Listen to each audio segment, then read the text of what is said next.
అన్న మొత్తం నా బతుకు రోడ్డు మీద పడ్డదన్న. మొత్తం నా అన్యాయం అయిపోయిందన్న. నా సంసారం అంతా గంగడెగ్గడ అయిపోయిందన్న.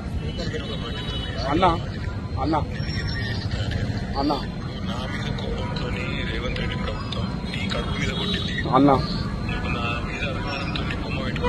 అన్న అన్న అన్న 5 లక్షలైనా 10 లక్షలైనా నీకు ఒక బ్రహ్మాండమైన దుకాణం వెళ్ళి నీకు ప్రాపర్ గా మున్సిపల్ పర్మిషన్ ఉన్న దుకాణం నేను పెట్టిస్తాను అన్న. నుంచి నేనే వచ్చి ప్రారంభోత్సవం చేస్తాను. థ్యాంక్స్ అన్న. ఇక ధర్నా గిర్నాలు పని చేయ వాళ్ళు మళ్ళీ చూసుకుందాం. వాళ్ళు అట్లా కాదు గింత సార్ సార్ వాళ్ళు పక్కడగాళ్ళు దుకాణం పెట్టించే బాధ్యత నాది. సరే సార్. అన్న ఫోన్ మాట్లాడు. మీరు బాధపడదు, మీకు మేము ఉన్నాం. ఈ ఓటర్ మళ్ళీ ఎప్పలేక చాలు చేపిస్తా. ఈ కలెక్టర్ తోటి మున్సిపల్ తోటి నీకు ఏ సంబంధం లేదు.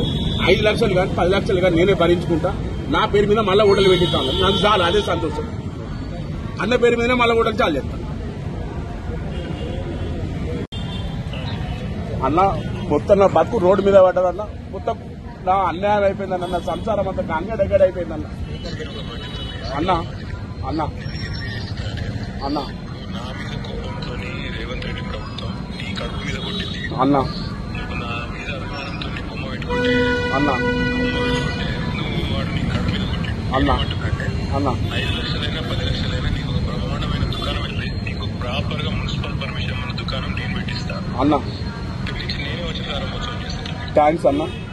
ఇక ధర్నా గిర్నాలు పని చేయ వాళ్ళు మళ్ళీ చూసుకుందాం. వాళ్ళు అట్లా కాదు గింత సార్ సార్ వాళ్ళు పక్కడగాళ్ళు దుకాణం పెట్టించే బాధ్యత నాది.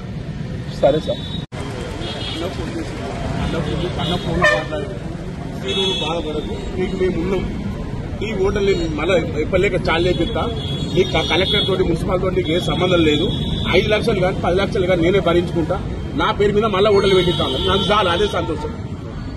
అన్న పేరు మీద మళ్ళీ ఓటర్లు చాలు చేస్తాను.